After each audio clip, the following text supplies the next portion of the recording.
Dans cette vidéo-ci, on va regarder, enfin, on va créer notre premier script Python. On va comprendre c'est quoi un script, premièrement, et comment exécuter un script.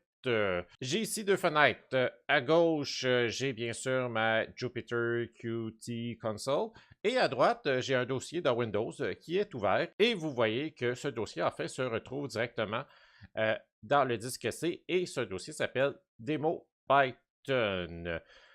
Pour créer un script, premièrement, ça va vous surprendre, mais ce qu'on va faire, c'est qu'on va ouvrir un logiciel de renom qui s'appelle Blocknote. Et oui, donc on va aller ouvrir Blocknote ici. Et on va utiliser Blocknote pour écrire notre script. Première chose qu'on fait, c'est qu'on va enregistrer notre script, bien sûr, dans le dossier ici Demo Python. Donc, on va faire enregistrer sous.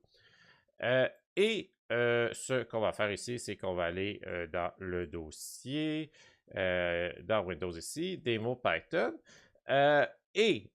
Bon, quand vous enregistrez votre script, l'encodage, dans le fond, c'est quoi le type de texte que vous avez dans votre script? Ici, c'est important de le changer. Par défaut, c'est en ANSI et on va le mettre en UTF-8. Ça va éviter certains bugs avec Python.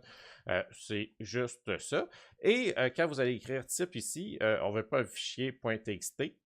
On veut ici, on va faire tous les fichiers et on va nommer notre extension. En fait, les scripts Python, l'extension des fichiers, ce sont des .py.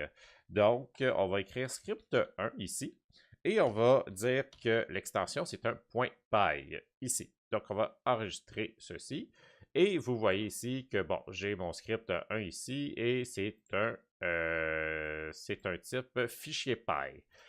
Dans notre script 1, ce qu'on va faire, c'est qu'on va écrire une série d'opérations à effectuer sur Python. Première chose qu'on va faire, c'est qu'on va importer NumPy as np ici. Et on va se définir quelques variables. Donc, supposons qu'on fait A est égal 0.02, B est égal np.cos de A fois 5 et C qui est égal à np.exp de B. Et ce qu'on veut faire après ça, c'est afficher la valeur de C. Donc, ce qu'on va faire ici, c'est qu'on va bien sûr utiliser la fonction print, on ouvre les guillemets et on va écrire la valeur de C est de pourcentage, 0.2, on va mettre 2 décimales ici. Et après ça, on va venir spécifier que c'est la variable C qu'on va faire afficher. Donc, on enregistre le tout ici. On a notre script. Après ça, pour exécuter notre script, on va aller dans notre Jupyter Qt Console et on va lui dire d'aller dans ce dossier-ci. Donc, c'est C et Demo Python, le dossier qui est directement dans la racine du disque C. Donc, pour ça, on va faire cd, c / ici, Demo Python.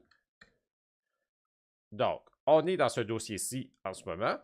Et on va lui dire d'exécuter le script 1. Donc, on va faire run, espace, script 1. Et là, ici, vous n'avez pas à écrire, vous ne devez pas écrire le .py. Donc, on fait run script 1 et Python, ici, va aller chercher le fichier qui a une extension .py, donc .py. Il va aller le chercher pour l'exécuter. Donc, on appuie sur Enter. Et vous voyez ici que la valeur de C est de 148.26. En fait, ce qui s'est passé, c'est qu'en faisant run script 1, il a ouvert ce fichier-là et il a fait la série de commandes qu'on lui a dit, en fait, d'exécuter. Donc, le seul affichage qu'on va avoir ici, c'est avec la fonction print, parce qu'on lui a dit, bon, ben, A, B, C, on n'affiche pas ça directement dans la console, mais avec le print, on lui dit, ben, tu vas m'écrire cette phrase-là avec la valeur du C à l'intérieur de cette phrase-ci.